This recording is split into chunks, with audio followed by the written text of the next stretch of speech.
Shut up, old broad. Maid should stay quiet. Snarled at by my sister-in-law, I froze in terror. I'd never seen a woman spit out such foul language, grabbing me by my collar like a man since I became an adult. She was a problem for both her parents and my husband. I'd hoped she'd settle down once married. My name's Helen, a 35-year-old housewife. Ever since we got married 5 years ago, we've been living with my in-laws. They're good people, and considering I was also working at the time, they'd help me with the housework. My husband Chris, same age as me, and my father-in-law also helped out. We were all there for each other. We'd chosen to live together because it's how our parents had lived, and they suggested we could do the same. I know a lot of women wouldn't be fond of living with their in-laws, but I had grown up in a family of 12, and the thought of living alone made me feel lonely. So I was actually happy when the suggestion was made. My in-laws were very likable, and I wished we could continue living happily, but a sad event occurred. My mother-in-law was injured outdoors and had to be hospitalized. She had had a heart attack on her way down some stairs and fell while in pain. The heart disease made her very frail. After that, I quit my job to become a full-time housewife.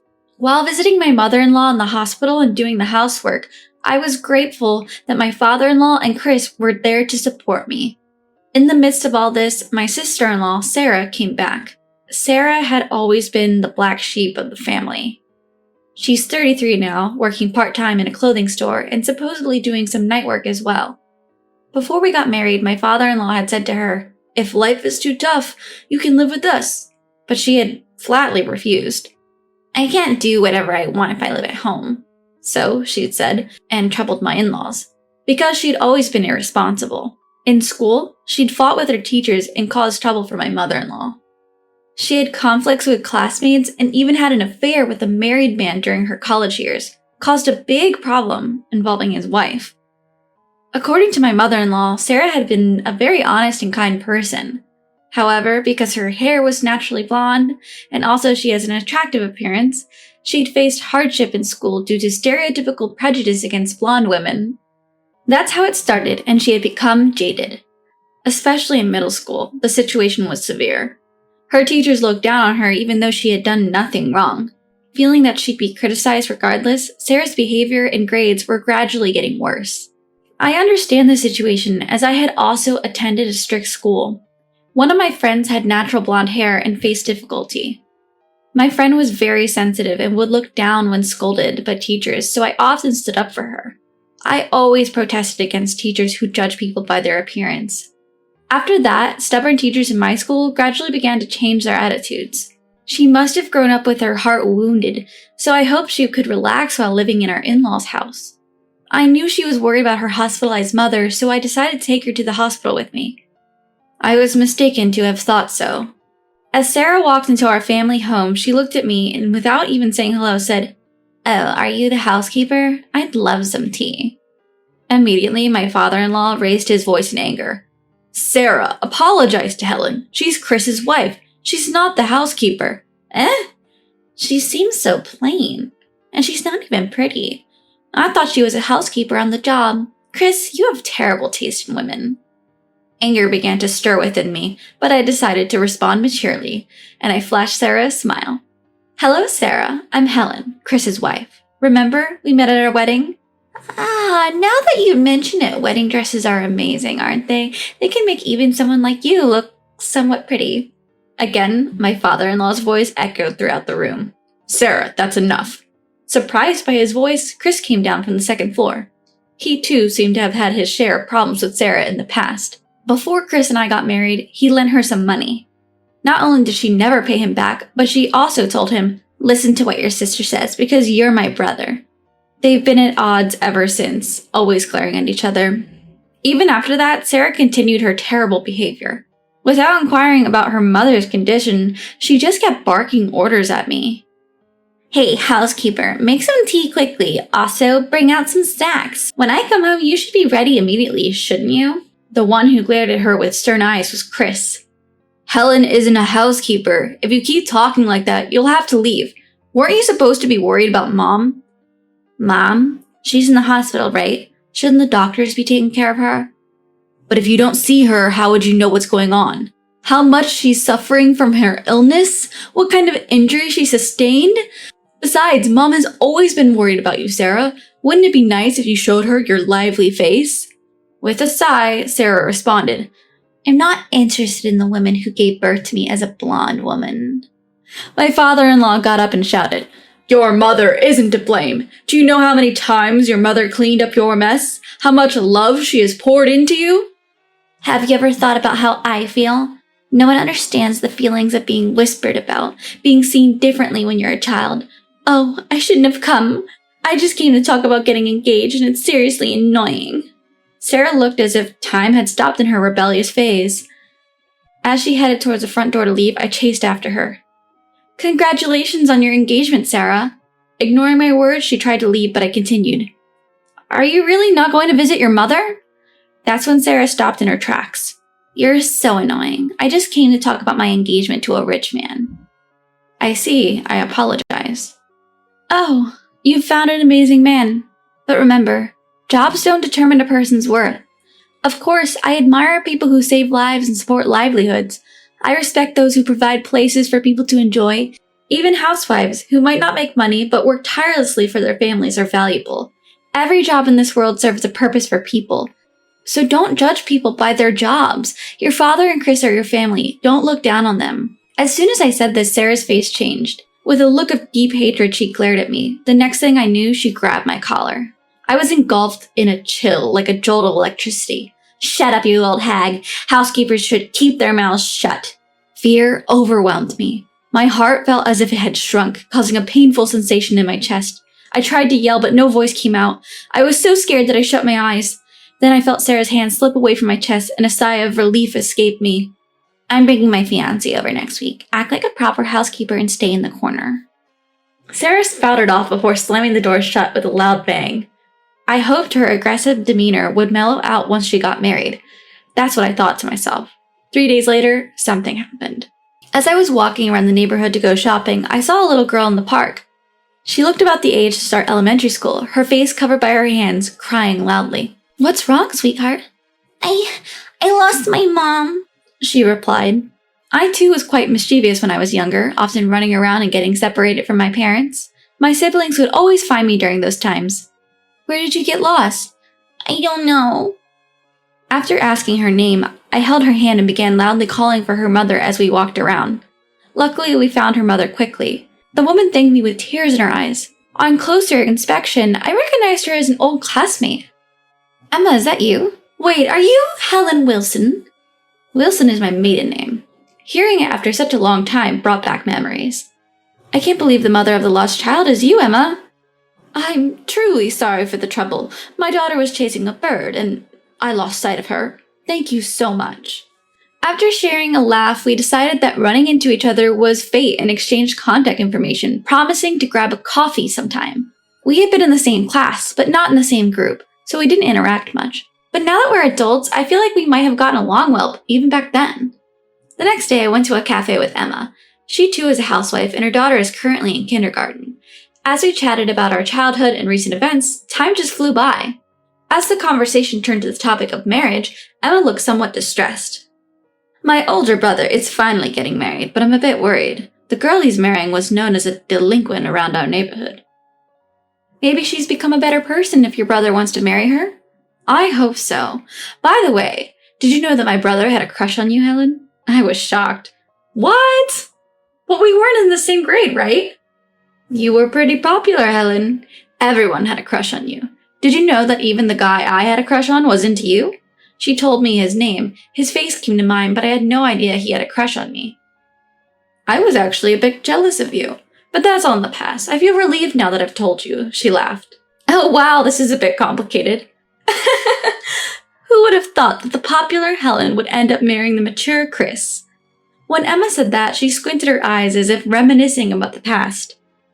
Chris and I were in the same class back in grade school. Like Emma, we had no interaction at the time. He was less than an acquaintance to me. However, at a reunion 10 years ago, Chris confessed to me.